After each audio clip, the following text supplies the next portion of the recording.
नमस्कार, 89 स्वदेश में आपका स्वागत है। मैं हूं अनिल राणा। स्वदेश आवर की शुरुआत 89 की एक्सक्लूसिव खबर के साथ। प्री बजट बैठकों की शुरुआत हो चुकी है और हर राज्य समेत भारत सरकार के सभी विभाग आगामी बजट के लिए अपनी मांग और सुझाव वित्त मंत्री को भेज रहे हैं। 89 स्वदेश को सूत्रों के हवाले से पता चला है कि आगामी बजट में केंद्र सरकार ने 200 से 300 नए वंदे भारत ट्रेनों का ऐलान कर सकती है। पूरी खबर दे रहे हैं हमारे सहयोगी समीर दीक्षित।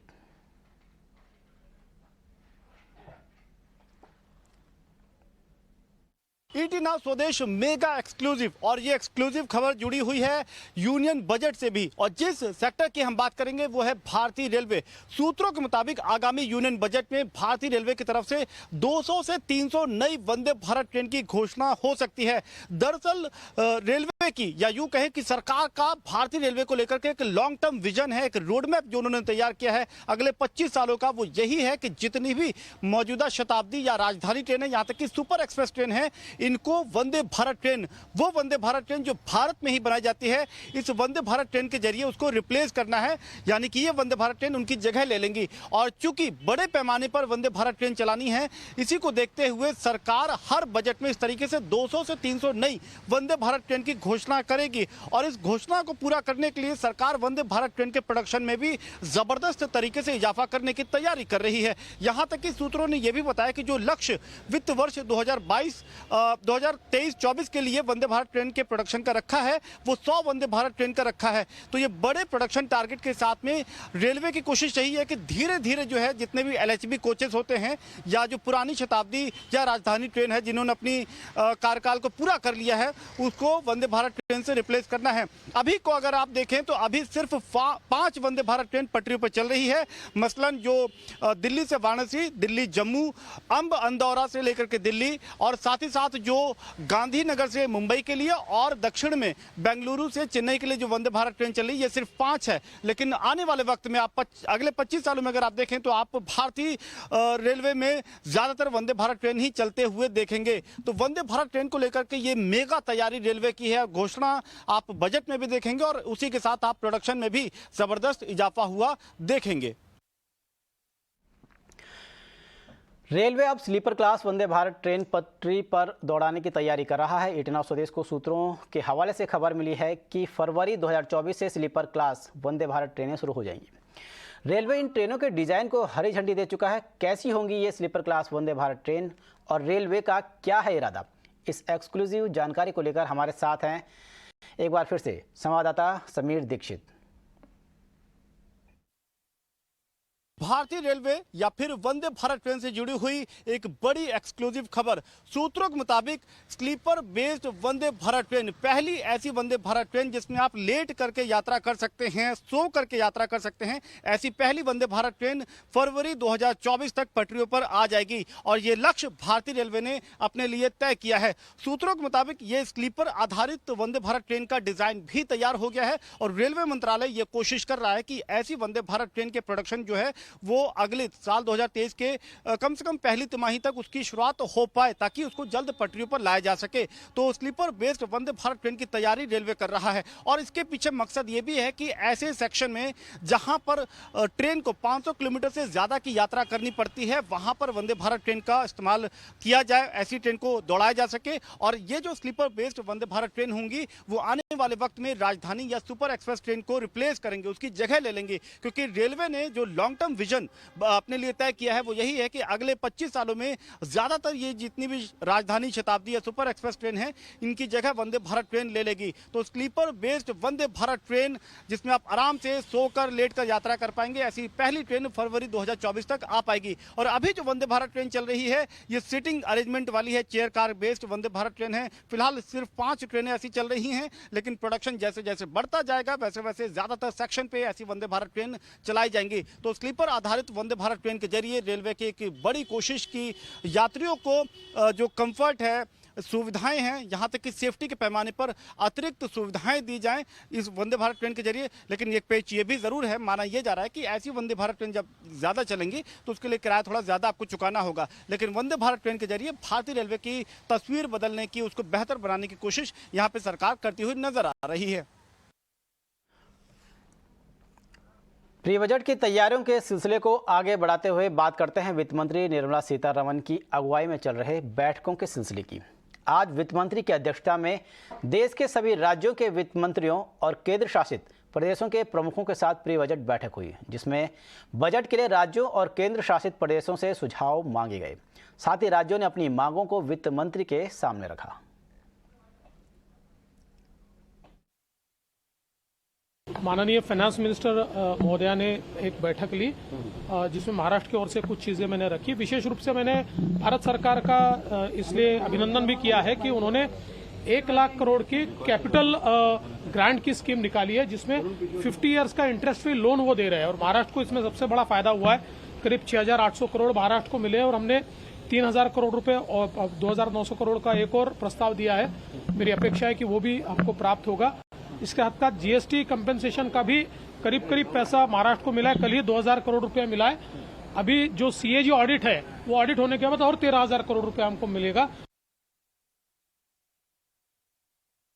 500 करोड़ का पैकेजिंग मांगा है और हाइड्रोजन और ग्रे की फर्टिलाइजर बनाने के लिए using hydrogen and all that, a new project that we want to pioneer in Tripura and we have asked for money for putting solar microgrids in the remote areas where the grid power is not possible. Apple की economy Himachal Pradesh की बहुत बड़ी है और उसमें जो GST में एक स्लाइड से इंक्रीज हुआ है 6% का पैकेजिंग मटेरियल में, उसके संदर्भ में हमने बातचीत की है कि उसमें अगर उसको कम किया जाए, यानी कि उसको 12% ही रख जाए 18 के बजाय, तो हमको हिमाचल पर, क्योंकि ये हॉर्टिकल्चर प्रोडक्ट है तो इसलिए उसमें मदद मिलेगी। एक तो हमने ये बात कही। वित्त मंत्री के साथ बैठक में कुछ राज्यों ने बकाया जीएसटी का मुद्दा भी उठाया। वहीं दूसरी तरफ केंद्र सरकार ने राज्य और केंद्र शासित प्रदेशों को 17,000 करोड़ का बकाया जीएसटी मुआवजा जारी कर दिया है। ये फंड मौजूदा वित्त वर्ष 2022-23 की पहली छमाही के लिए जीएसटी मुआवजे के रूप में दिया गया है। केंद्र सरकार 2022-23 के लिए अब तक राज्यों और केंद्र शासित प्रदेशों को 1,15,662 करोड़ की रकम दे चुकी है।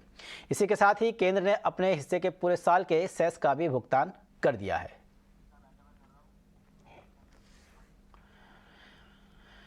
वहीं सेबी ने ब्रोकर्स के इलेक्ट्रॉनिक ट्रेडिंग सिस्टम में तकनीकी गड़बड़ी को लेकर कड़ा रुख अपनाया है। सेबी ने एक सर्कुलर जारी करके कहा है कि तकनीकी गड़बड़ी की जानकारी 1 घंटे के अंदर अंदर एक्सचेंज को देनी होगी।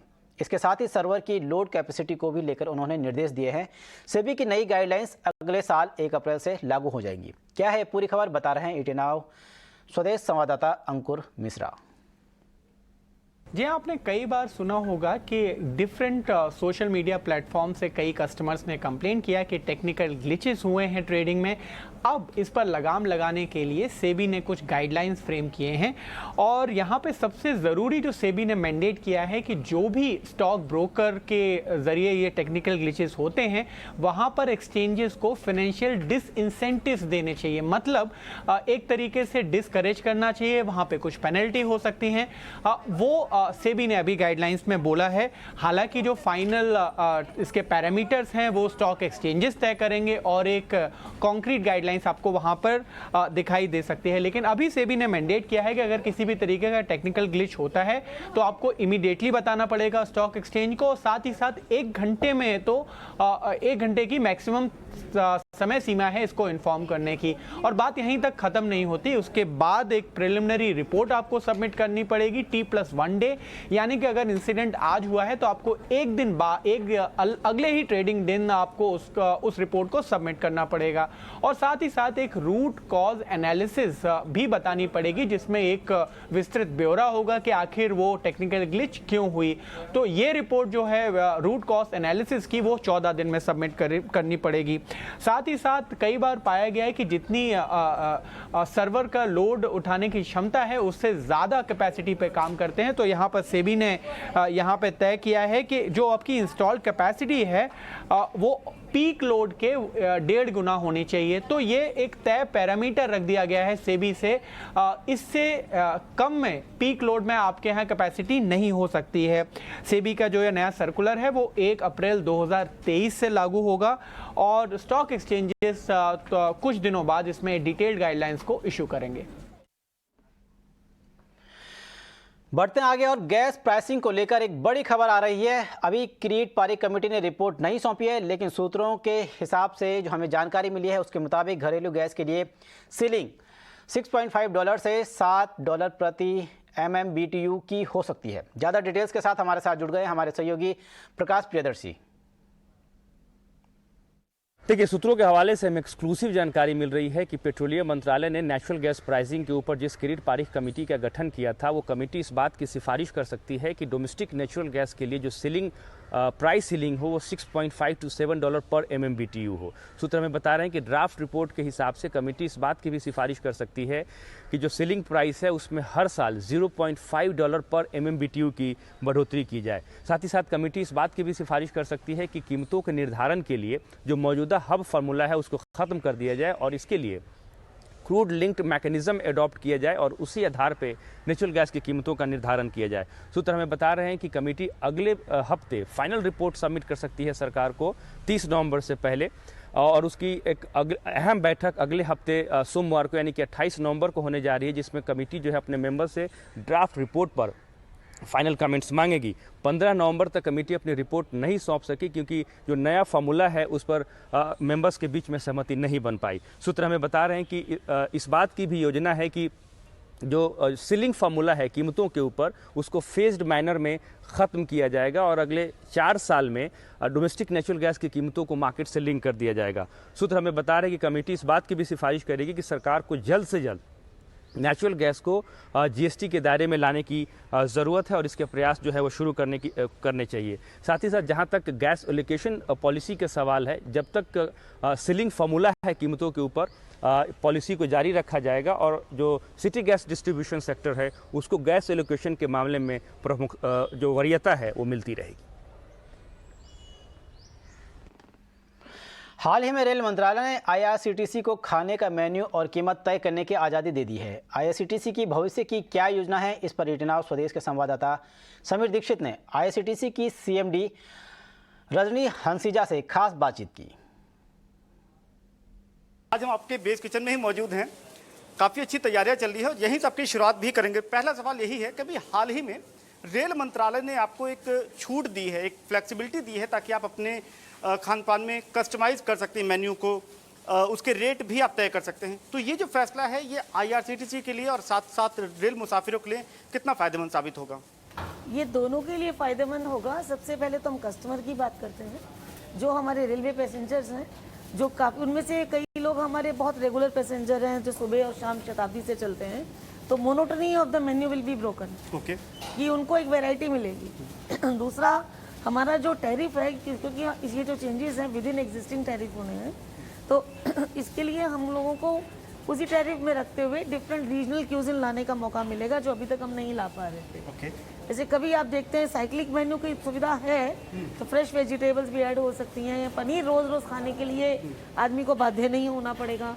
इसके अलावा भी जो है ट्रेन्स में आला कार्ट आइटम सेल की सुविधा दे दी जाएगी। ओके, जिससे क्या होगा कि मान लीजिए आप ये खाना नहीं खाना चाहते हैं तो नॉर्मली आप पहले ऑप्ट कर लेते थे, वेज नॉन वेज की ऑप्शन आई, उसके बाद एक नो ऑप्शन का आता था। तो वो अगर आप ऑप्ट नहीं किया आपने, तो आपके पास ट्रेन में भी फ्लेक्सिबिलिटी है कि आप जो है कुछ भी ऑर्डर करके जो उसके पास अवेलेबिलिटी है वो मेन्यू की भी फुल पावर्स हैं और उसके तो टैरिफ की भी पावर IRCTC के पास है। तो in a way it is going to be win win situation for both.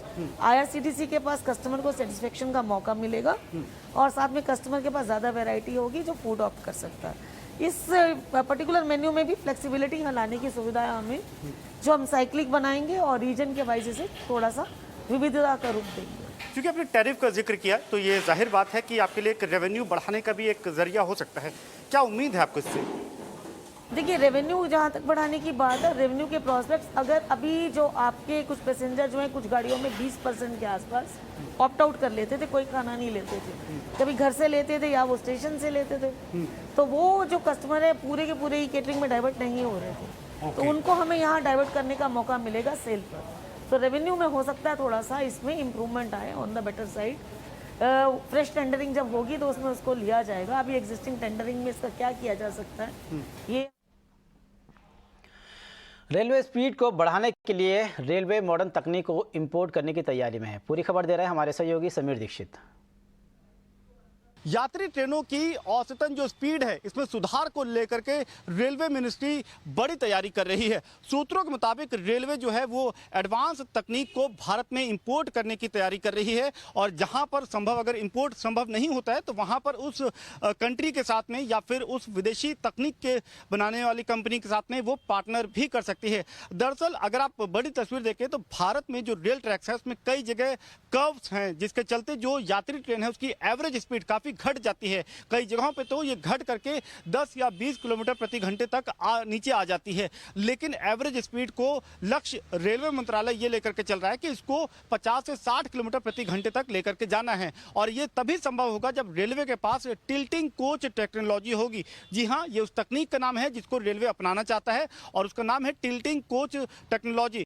फिलहाल भारतीय रेलवे में रिजिड कोच टेक्नोलॉजी के जरिए ही ट्रेन ऑपरेट कर रही हैं। तो इस टिल्टिंग कोच टेक्नोलॉजी के लिए भारतीय रेलवे या तो इसको इंपोर्ट कर सकती है या फिर उस विदेशी फर्म के साथ में पार्टनरशिप या उस मुल्क के साथ में किसी पार्टनरशिप के जरिए इस तकनीक को भारत लाना चाहती है। और जितना ही ये सफलतापूर्वक इसको रेलवे अपना पाएगी उतना ही रेलवे को उम्मीद है कि वो यात्री ट्रेनों की जो एवरेज स्पीड है उसमें सुधार कर पाएगी। और इसका एक मतलब ये भी है कि आने वाले वक्त में जो लंबी दूरी की ट्रेनें हैं उसमें यात्रा समय में काफी हद तक बचत हो पाएगी, जो रेल मुसाफिरों के लिए काफी बेहतर स्थिति होगी। और रेलवे को भी इसका फायदा ये मिलेगा कि उसके जो फाइनेंशियल्स हैं उसमें भी काफी हद तक सुधार देखने को मिल पाएगा।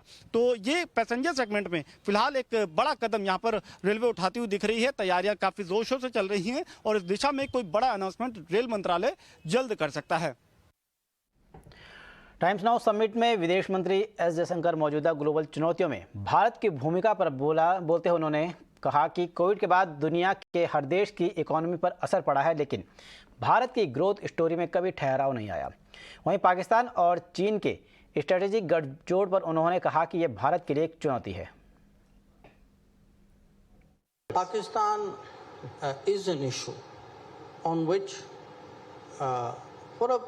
historically, we have had differences with Western countries. The differences may have increased or decreased, but the differences have never gone away.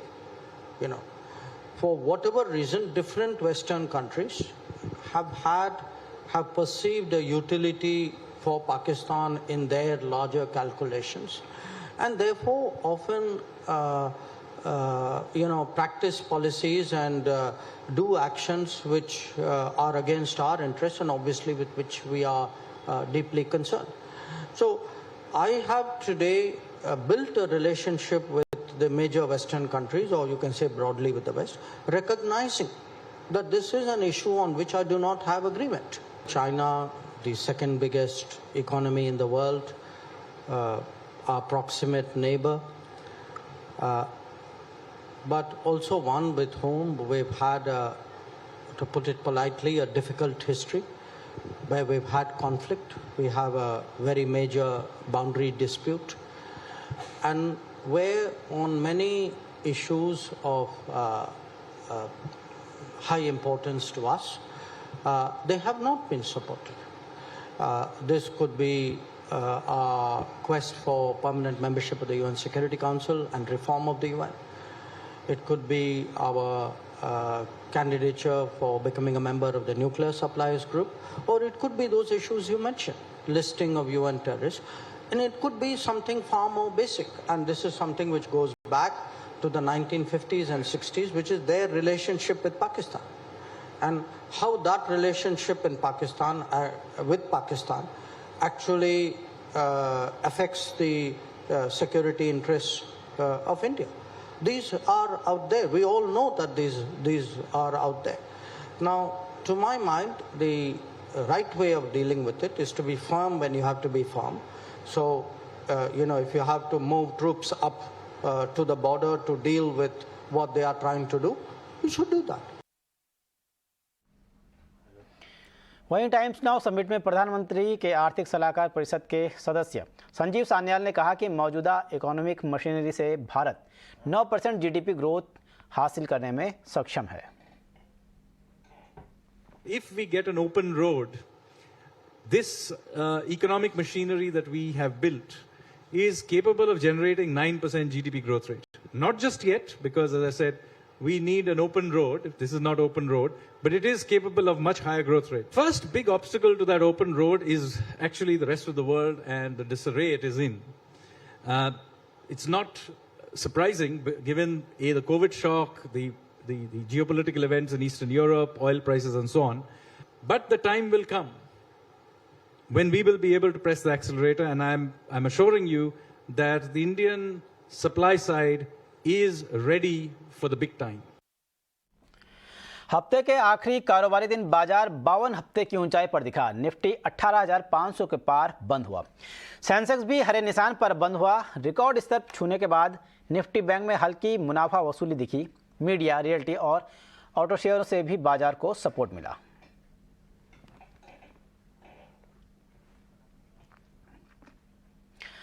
चलिए अब बात उस जायके की जिसने दिल्ली और उत्तर भारत को स्वाद का दीवाना बना दिया है और एक बड़ा बाजार भी है। ये है छोले भटूरे का कारोबार, जो कोरोना के दौरान भले ही थम गया था, लेकिन एक बार फिर से अब पहले की तरह ही महक रहा है। एक रिपोर्ट। छोले भटूरे, इसका नाम सुनते ही जैसे कि एक मैजिक हो जाता है। ये एक ऐसा डिश है जो नॉर्थ इंडिया का फेवरेट स्नैक बना हुआ है और कोविड के बाद कुछ भी चेंज नहीं हुआ है। दिल्लीइट्स अभी भी ये पसंदीदा स्नैक प्रेफर करते हैं और छोले भटूरे के शॉप्स पर फिर से भीड़ जमने लगी है।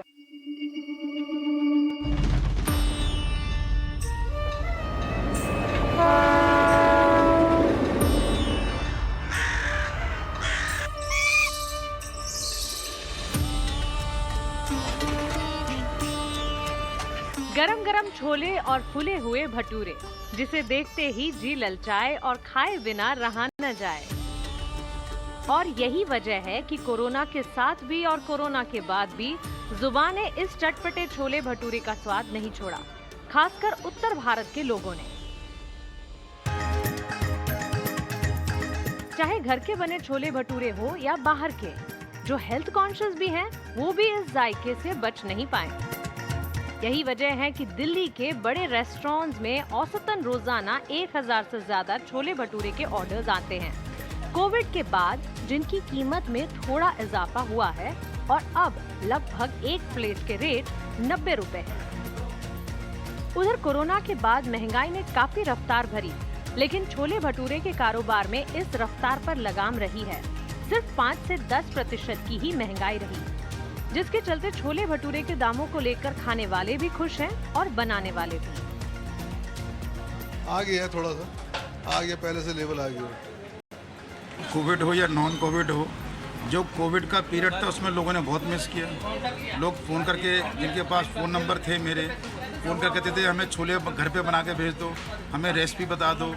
गोलगप्पे और छोले ये एक ऐसी कमज़ोरी है नॉर्थ इंडिया की अपर साइड की, तो ये इसके बगैर लोग बाग रह नहीं सकते। देखो हफ्ते में एक दिन तो खाएंगे खाएंगे। टॉकिंग अबाउट डेली तो कोई नहीं खाता, पहले वीक में 2 बार कोई खाता था, तो आज वो वीक में 1 बार आ गया। लेकिन वो भी ठीक है, अगर दिल्ली में इतनी पॉपुलेशन है, दिल्ली की पॉपुलेशन 1 करोड़ से ऊपर है इस टाइम, तो अगर हम उसकी बात करें, वो अगर महीने में 1 बार भी खा लें तो बिज़नेस बहुत अच्छा है उसके लिए भी।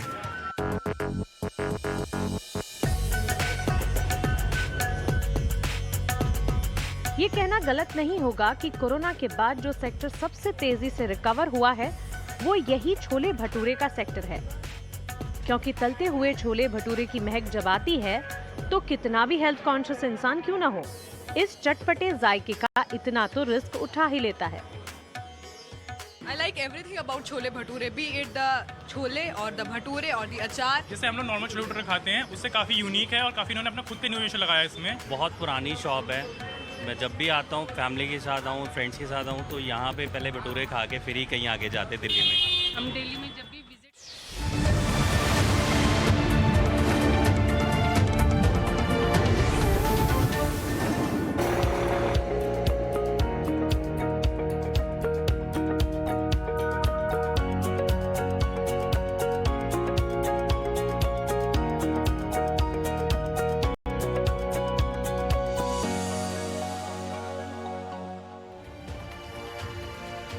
नमस्कार, आप देखना शुरू कर चुके हैं स्वदेश विशेष। मैं हूं आपके साथ प्रशांत पांडे और मेरे साथ जुड़े हैं मेरे सहयोगी विश्व मोहन। और आज आपकी थाली की हम बात करने वाले हैं। एक आम थाली जिसमें होती है दाल, रोटी, सब्जी, चावल और इन्हें बनाने के लिए ज़रूरी होता है तेल और घी। ये थाली सिर्फ हमारी भूख ही नहीं मिटाती बल्कि ये हमारे आर्थिक हालात की भी कहानी कहती है। और इन सब का सबसे बड़ा असर होता है महंगाई पर। जी हाँ, आज हम वैसे महंगाई की नहीं बल्कि इसके दूसरे पहलू यानी महंगाई से मिली राहत पर चर्चा करने वाले हैं। थोड़े पॉजिटिव साइड्स को देखने वाले हैं क्योंकि आंकड़े कहते हैं कि हमारी और आपकी थाली पहले से सस्ती हुई है। लेकिन क्या ये राहत बस कुछ दिनों की है? भारत में कमोडिटी के मोर्चे पर कूल डाउन देखने को मिल रहा है और इन्हीं सब पहलुओं पर खास मेहमानों से हम चर्चा करेंगे। मगर सबसे पहले ये जो कमोडिटी में महंगाई का मैथमेटिक्स है इसको समझने की कोशिश करेंगे। हमारे साथ हमारे सहयोगी विश्व मोहन जुड़ चुके हैं। विश्व मोहन, जिस तरह से हम देख रहे हैं कि चर्चा बार बार महंगाई की हो रही है लेकिन ये एक पहलू छूट जाता है कि एक कूल डाउन कमोडिटी में नजर आ रहा है। तो जरा बताएं क्या वजह है इसकी और ये क्या केवल तात्कालिक है, इस वक्त का है या इसका असर आने वाले वक्त में नजर आएगा? देखिए, सबसे पहले अगर शुरुआत से अगर बात करें तो जिस तरह से सप्लाई की दिक्कतें थी, ग्लोबल सप्लाई की दिक्कतें कोरोना के बाद से वो शुरू हो गई थी। उसके बाद रूस और यूक्रेन युद्ध के बाद से स्थिति और बिगड़ती चली गई। उसके बाद से ये महंगाई आई और हम इंपोर्ट डिपेंडेंट बहुत ज़्यादा है, खास करके एनर्जी को लेकर हो या कुछ खाने के तेल हो या फिर बुलियंस से रिलेटेड हो, तो हम इंपोर्ट ज़्यादा करते हैं। इस वजह से भी हमारा फ़र्क पड़ा। और जब भी मार्केट में अनसर्टेनिटी होती है, अनिश्चितता का माहौल होता है, तो लोग डॉलर खरीदते हैं। डॉलर इसलिए खरीदी जाती है कि डॉलर सबसे ज़्यादा दुनिया में 75% डॉलर में ही इंटरनेशनल ट्रेड होते हैं। तो इंपोर्टर की तरफ से डॉलर की डिमांड बढ़ जाती है। तो डॉलर जब मजबूत हुआ तो हमारा रुपया, हमारी करेंसी कमज़ोर हो गई। तो करेंसी कमज़ोर होगी तो हमारे लिए इंपोर्ट और भी महंगा हो गया। तो आम लोगों की थाली में क्या होता है? आमतौर पर सबसे ज़्यादा गेहूँ, चावल, जो सबसे ज़्यादा चावल और रोटी हम यूज़ करते हैं, तो गेहूँ और चावल के दाम इंटरनेशनल मार्केट की वजह से बढ़े हैं। हालांकि यहाँ पर भी उत्पादन पिछले कुछ सालों के औसत से ज़रूर कम रहा है, लेकिन उस तरह की चिंता यहाँ पर नहीं है। दलहन की बात करें तो आप तुअर को छोड़ दें तो यहाँ पर कोई भी चीज़ें दाल में यहाँ पर महंगी नहीं हुई है, स्थिर भाव है। खाने के तेल के दाम अगर रिकॉर्ड भाव से या यहाँ इस साल की ऊंचाई से करें तो काफ़ी नीचे आ चुके हैं, 20 से 30% तक नीचे आ चुके हैं। हालांकि अब एक दायरे में कारोबार कर रहा है, लेकिन उन सबको बनाने के लिए जो एक ईंधन चाहिए वो हम पूरी तरह से बाकी देशों पर निर्भर करते हैं। तो हमारे साथ विजय सरदाना जी भी हैं जो जाने माने एग्री इकोनॉमिस्ट है। सरदाना जी, सबसे पहले आपका स्वागत है ईटी नाउ स्वदेश पर। और मेरा सवाल आपसे यही होगा सरदाना जी, जिस तरह से रूस के साथ हमारा टाइप बढ़ रहा है, रूस के साथ हम इंपोर्ट बढ़ा रहे हैं, 5 दिसंबर को यूरोपियन यूनियन की तरफ से रूस से होने वाले क्रूड ऑयल इंपोर्ट पर पाबंदी लगा दी जाएगी, तो क्या भारत के लिए मौका होगा? भारत को एक बार्गेन मिल जाएगा, सस्ता क्रूड ऑयल वहाँ से इंपोर्ट करने का भारत के लिए एक अच्छा मौका होगा? अब सबसे पहले आप सबको मेरा नमस्कार। देखिए, निश्चित रूप से इस समय जो अंतर्राष्ट्रीय स्थिति है और खासकर क्रूड को लेके, तो भारत को हर ऐसा ऑप्शन ढूंढना पड़ेगा जहां से हमें सस्ता और सस्टेनेबल वे पे क्रूड मिलता रहे। हम इस स्थिति में नहीं है कि हम किसी भी सप्लायर के साथ अपने रिलेशन खराब कर सके, और ये जरूरी भी है कि क्रूड मिले, क्वालिटी का मिले और सस्ता मिले। तो चाहे वो यूक्रेन क्राइसिस हो या गल्फ क्राइसिस हो, भारत की अपनी रणनीति रही है और मुझे लगता है वो भारत सरकार ने सही स्टेप लिया है कि यूरोप और अमेरिका के दबाव में नहीं आए हैं। और आने वाले समय में जिस तरह से ग्लोबल सिचुएशन बदल रही है, भारत और रशिया के बीच में मुझे लगता है क्रूड को लेके अच्छे समझौते हो सकते हैं। और हो सकता है कि आने वाले समय में इन्वेस्टमेंट, जो रिफाइनरीज हैं, रशियन कंपनीज का इन्वेस्टमेंट भारत में बढ़े ताकि वहां से क्रूड आए, यहाँ रिफाइनिंग हो और भारत की मार्केट को सर्विस की जाए, और ये एक अच्छा लॉन्ग टर्म पार्टनरशिप हो सकता है। बिल्कुल। तो विश्वमन, साफ तौर पर विजय सर यही कह रहे हैं कि भारत को जहां से भी उसे सस्ता तेल मिल रहा है उसकी ओर देखना है, और उसमें और कहीं ना कहीं जो हम सबसे बेस्ट विकल्प हैं उनकी ओर बढ़ रहे हैं। और हमारे साथ एक और खास मेहमान है जी चंद्रशेखर साहब, जाने माने कमोडिटी एक्सपर्ट। बहुत बहुत स्वागत सर आपका। और मेरा सबसे पहला जो सवाल है वो ये है कि जिस तरह से हम बात कर रहे हैं कि पहले दुनिया में सप्लाई की दिक्कतें आई, सप्लाई डिसरप्शन रहा, फिर रूस यूक्रेन वॉर, और उसके बाद हमने देखा कि हाल फिलहाल महंगाई से थोड़ी राहत मिलती हुई नजर आ रही है। आज हम बात कर रहे हैं आम आदमी की थाली की, तो आपको लगता है कि ये केवल तात्कालिक जो है राहत नजर आ रही है, या इसका असर जो है वो कई और फैक्टर्स की वजह से आने वाले समय में भी दिखेगा? ऐसा है, ये जो बात निकली है क्या महंगाई काबू में आ पाएगी, इसका 2-3 कारण है। वो कारण मैं पहले बताता हूं। एक है क्रूड ऑयल का भाव घटने लगा है, ब्रेंट $90 प्रति बैरल से भी कम हो चुका है। तो उससे एक संकेत मिल रहा है कि ग्लोबली क्रूड का डिमांड शायद कम होते जाएगा। उसका भी एक कारण है क्योंकि चीन में लॉकडाउन है और यूरोप एक मंदी का दौर में चल रहा है, यूएस में भी मंदी के खतरे मंडरा रहे हैं वहां। तो ये सब रिसेशन है। इसके वजह से जो स्पेकुलेटिव कैपिटल है कमोडिटी मार्केट में, स्पेकुलेटिव कैपिटल एग्जिट हो चुका है, बाहर जा चुका है। तो ऐसा माहौल में कमोडिटी के भाव कम होते जा रहे हैं। और हम खास एग्रीकल्चर कमोडिटी के बारे में बात करेंगे तो ये जो नॉर्दर्न हेमिस्फीयर में हार्वेस्ट अभी जो चल रहा है, उसका हार्वेस्ट प्रेशर भी शामिल है। तो नॉन एग्रीकल्चर कमोडिटी और एग्रीकल्चर कमोडिटी दोनों में एक भाव में काफी अच्छा करेक्शन आया है। क्या ये करेक्शन जारी रहेगा, ये सबसे बड़ा सवाल है। और हमारा देश में हम देखेंगे तो अभी जो खरीफ का फसल है उसका आवक है बढ़ रहा है, और रबी की बुआई भी वो काम चालू है ग्रामीण क्षेत्र में। तो इसके वजह से भी और सरकार की जो नीतियां हैं, storage control on agriculture commodities, export का ऊपर पाबंदी है, चावल का एक्सपोर्ट पर पाबंदी है, गेहूं एक्सपोर्ट पर पाबंदी है। तो ये सब हम when we look at all this, तो इससे मार्केट को संकेत मिलता है कि मार्केट एक्चुअली एक नर्वस है अभी। इसके वजह से भाव अभी कम होते जा रहा है। ओके, तो ये भी वैसे चंद्रशेखर सर, आपसे अब मेरा अगला सवाल ये होगा फल और सब्जियों को लेकर, क्योंकि आमतौर पर जो रबी का जो सीज़न होता है, सर्दियों का मौसम होता है, ये फल सब्जियों के उत्पादन के लिए बेहतर माना जाता है। और इस बार के अगर मानसून की बात करें तो वो भी एक्सटेंडेड था, 30 सितंबर की बजाय अक्टूबर मिड के बाद भी मानसून बेहतर रही। तो जो मॉइस्चर चाहिए सॉइल को, ज़मीन को चाहिए, वो बेहतर मिल पाई। तो क्या लग रहा है इस बार बम्पर उत्पादन की हम रबी सीजन में उम्मीद करें, क्योंकि चने की भी बुआई के जो अब तक के जो नंबर आए वो भी बेहतर रहे हैं, गेहूं बुआई के भी नंबर ठीक ठाक ही रहे हैं, और सरसों बुआई के नंबर भी अच्छे आ रहे हैं। तो किस तरह के उत्पादन की उम्मीद इस साल करें, और क्या इससे महंगाई को काबू में करने में मदद मिलेगी क्या?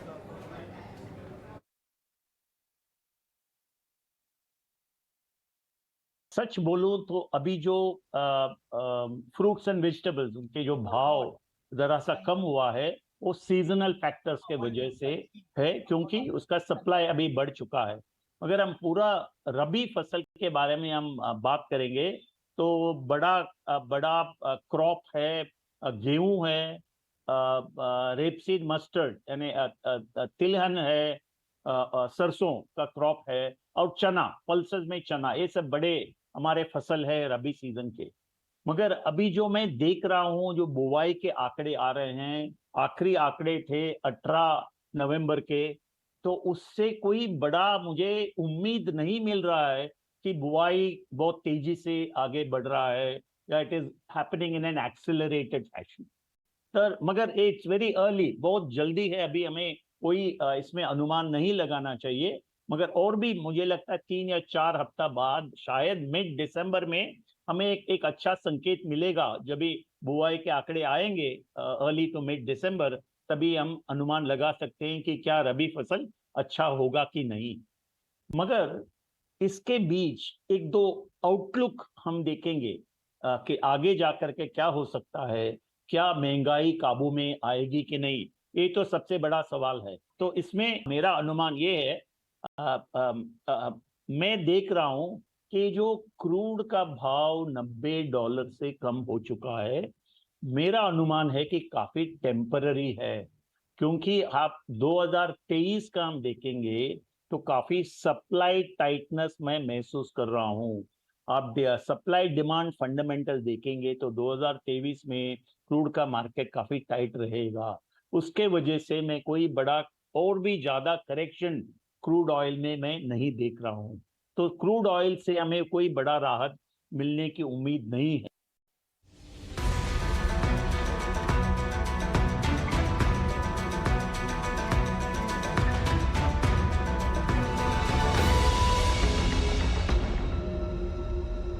Interesting is the Hindi ones are all pre-COVID, and the South ones are now, like, and some pre-COVID, some now.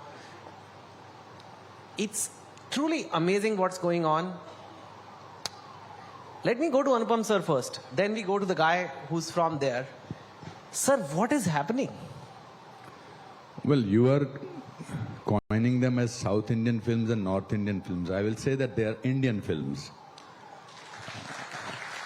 I am equally proud of the films that are being made in the south part of India as they are Indian. So as long as they are Indian films that we are sharing the money, it's fantastic. Sir मैं तो credit ले रहा हूँ, Indian film है, मैंने तो south Indian से शादी की है और टैक्सेस तो एक ही पूल में जा रहे हैं। ससुराल वाले आए, आप उनको खुश करने के लिए साउथ को और नॉर्थ को डिवाइड कर रहे हैं। There's no divide. There's actually no divide. I'm not asking you.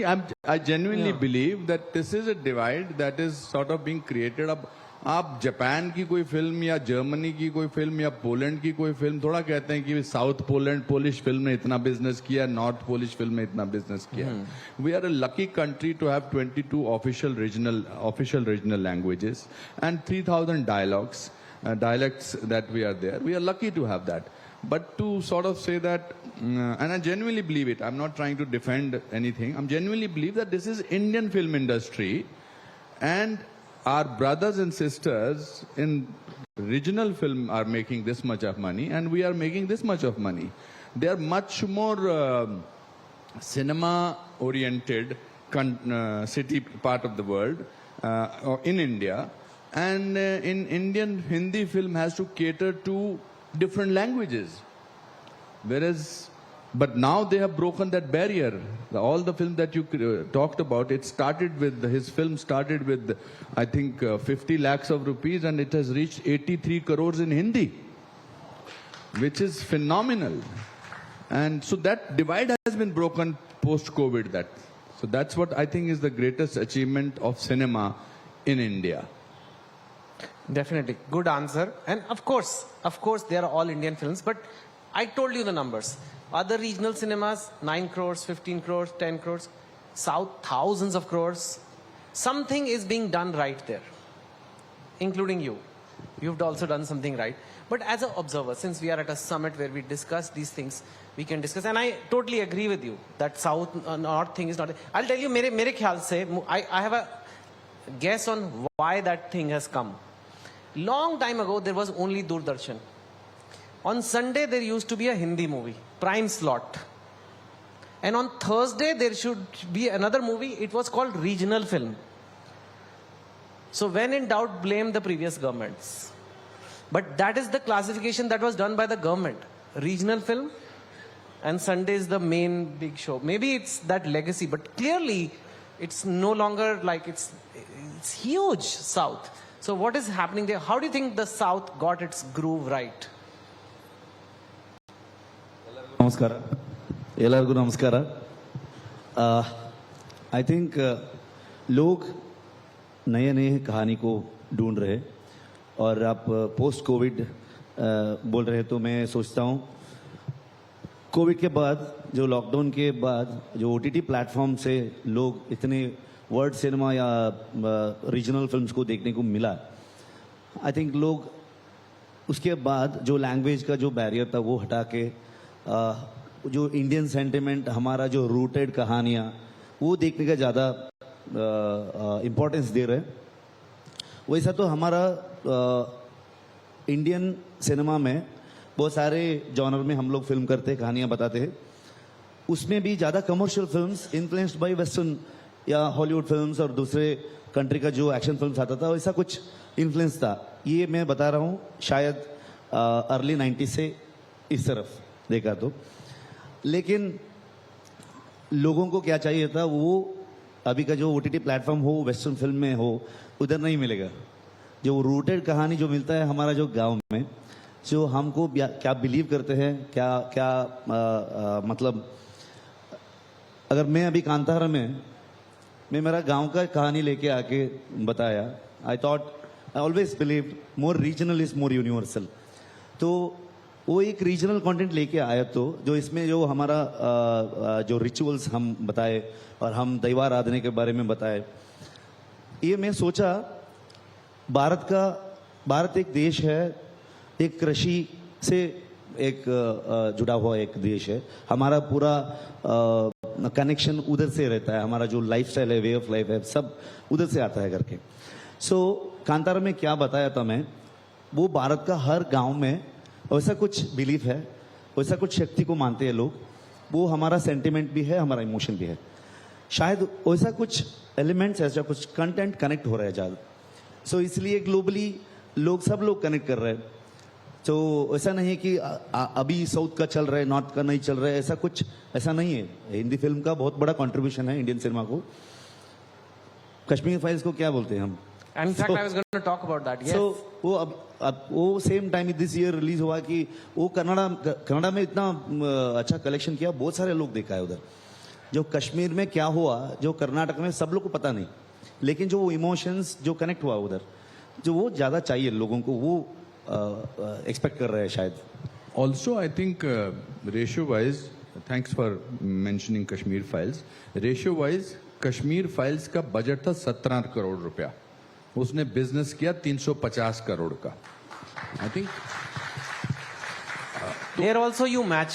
इनका भी 16 करोड़ था और इन्होंने भी करीब से। तो इसका मतलब क्या हुआ है? इसका मतलब जो उन्होंने बहुत अच्छी बात कही कि कोविड में और लॉकडाउन में इंसान जो था, लोग थे, वो अपने आप से जूझ रहे थे, परेशान थे, किसी ने किसी को खोया, किसी ने, तो एक बदलाव आया अंदर से। और उसके बाद फिर उनको लगा कि ओटीटी प्लेटफॉर्म पर हम, मतलब किरण जो है वो कोरियन फिल्में भी देखती हैं, सीरीज देखती हैं, मलयालम सिनेमा देखती हैं, तेलुगु सिनेमा देखती हैं, तो they understood that there is another cinema, another talented set of people. तो वो सब पैन इंडिया हो गया।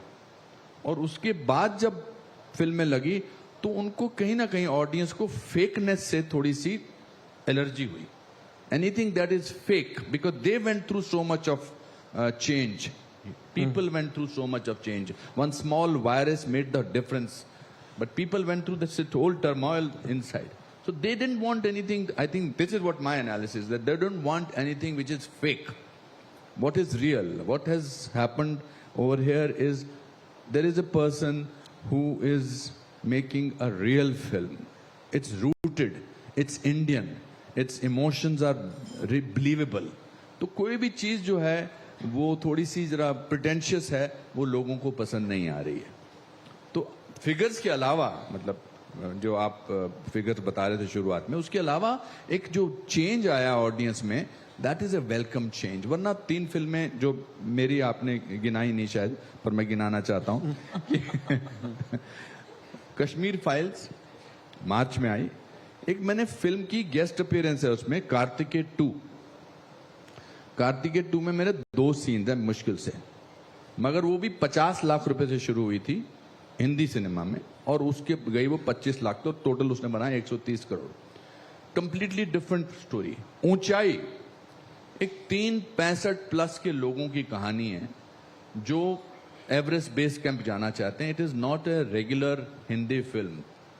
So that means the success of these films proves that the audience does not want a cliche film, whether it is in Hindi or whether it is in any other language. I think that has made a difference. So इसका मतलब है कि what जो उभर के आ रहा है कि it's not so much the language, of course, but the story itself, the content itself, जो pretentious नहीं होना चाहिए, fake नहीं होना चाहिए। Very interestingly you mentioned budgets, तो चलिए अभी बजट की बात कर लेते हैं। सर, जितने बजट आपकी कश्मीर फाइल्स का था या कंतारा का था, इतना तो एक हीरो की फीस का जीएसटी नहीं होता है हिंदी में। No, I am not kidding. नहीं, आप 100 करोड़ फी, आपके शब्दों के चयन पे मैं हंसा, अच्छा लगा मुझे। ओके, 100 करोड़ एक अगर स्टार की फीस है, which is happened, I mean we don't have to go who, it's quite common. उसका जीएसटी 18% है सर। 18% तो जीएसटी है उसका। अब आप कह रहे हो आपने 16, am I right? 16 crores is the number? Yeah, 17 crores में आपने पूरी पिक्चर बना ली। मैंने सुना है कनाडा का रिलीज मिलके, कैमरा का वो कनाडा में जो किए हम लोग, हाँ, वो सब मिला के, वो उधर हमारा रिलीज का खर्चा मिलके वो 16 करोड़। और कई लोगों के बजट ऐसे होते हैं। सर मैं एक YouTube चैनल चलाता हूँ, उसमें मैंने किसी को बुलाना चाहा, उन्होंने कहा कि मेरी कंघी करने के लिए और ये करने के लिए 11 लोग आएंगे। उन सब ये जोक मेरे सामने मारना था, मतलब आप भी ले आओ सर 5-6। आपको कंघी वाला जोक मेरे सामने बोलना था। अरे वो तो मैंने सोचा ही नहीं सर, आप तो बियॉन्ड कंघी हो। पर और मैं देख रहा हूँ कि 90% लोग यहाँ पर बिना कंघी के वाले बैठे हुए हैं। No, so I'm just saying. But I agree with you. You are right. Makeup, not just कंघी, it was makeup, it was this, कोई पानी लाएगा, मिनरल वाटर होना चाहिए। मैंने सुना है लोगों की 4-4 वैनिटी वैन होती हैं। These are not, so these are cost structures which are so, और एक एंड पे आजकल ऐसे भी कंटेंट बन रहा है, 15 करोड़ में आपने पूरी पिक्चर बना ली। यूट्यूबर्स तो बेचारे और भी कम में बनाते हैं, सम OTT। So what is it like? क्या ये बॉलीवुड कोई, जो बॉम्बे है, हम भी वहीं रहते हैं मुंबई में, वो कोई और ही दुनिया में चल रहा है? या आप लोग कैसे, मतलब where, how can you make a film for 15 crores and they are making film for 400 crores और उनकी नहीं चल रही है और आपकी चल रही है? ये कैसे हो, कैसे रहा है? What is this? देखिए ऐसा नहीं है। अभी कार्तिक आर्यन की फिल्म भूल भुलैया 2 चली, बहुत अच्छी। संजय लीला बंसाली की फिल्म विद आलिया चली, बहुत अच्छी। तो ऐसा नहीं कि बड़े बजट की फिल्में चल नहीं रही हैं। जैसा कि मैंने बताया कि लोगों को एंटाइटलमेंट अच्छा नहीं लग रहा है। बताइए एंटाइटलमेंट किसी को समझा? मतलब कि हम आपको बताते हैं कि अभी फिल्म कैसे बनती है, हम आपको बताते हैं कि क्या होना चाहिए फिल्म में। They are not interested in that. They are interested, they spend their money. Also change होता गया ना। पहले तो हमारे पास, हम सादे फिल्में देखने चले जाते थे, फिर डिफरेंट साधन हुए। आज लोगों के पास एंटरटेनमेंट के कितने साधन हैं। आप मॉल में चले जाइए, खाना खाने की जगहें हैं, OTT प्लेटफॉर्म्स हैं, वगैरह वगैरह, कितने सारे हैं। तो now they don't like anything, I will go back to the same thing, anything which smells of fakeism, if there is a word like that. They just don't understand that. They will rather go to see a Kantara, they will rather go to see a RRR, they will rather go and see some other film. American films क्या business करती हैं यहाँ पर? मतलब they are also equally now our competitors. तो survival तो करना ही पड़ेगा ना। पर मैं अपने 38 साल में मुझे 532 फिल्में की हैं। बहुत सारे लोग आए गए, बहुत सारे लोग आए, बट सिंसेरिटी का और हार्डवर्क का कोई ऑल्टरनेट नहीं है। मैं ये कोई ज्ञान की बातें नहीं कर रहा।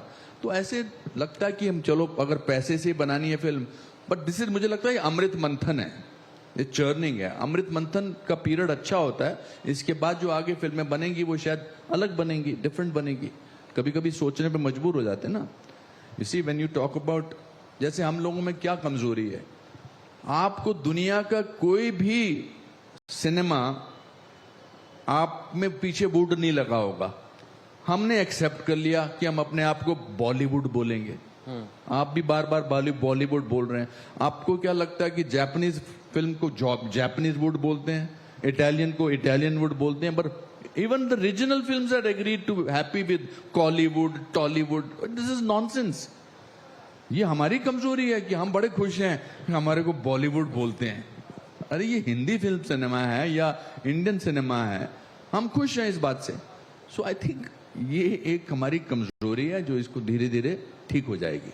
ठीक है Rishabh, sir keeps talking about the fakeness of Indian in today's conversation, in fakeness of Hindi film industry. I will not से बॉलीवुड नाउ, जस्ट इजी था सर इसलिए बोल दिया, ऐसे कोई ठीक है। तो they talk about the fakeness.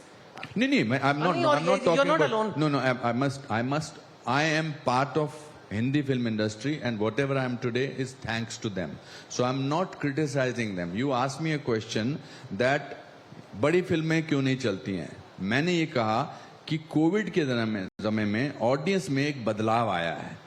Covid के बाद अब उनको लगता है कि यार बड़ी भी फिल्म है तो उसमें कहीं ना कहीं दिल से निकली और दिल तक पहुंचे, ऐसा होना चाहिए। ये मेरी क्लैरिटी है।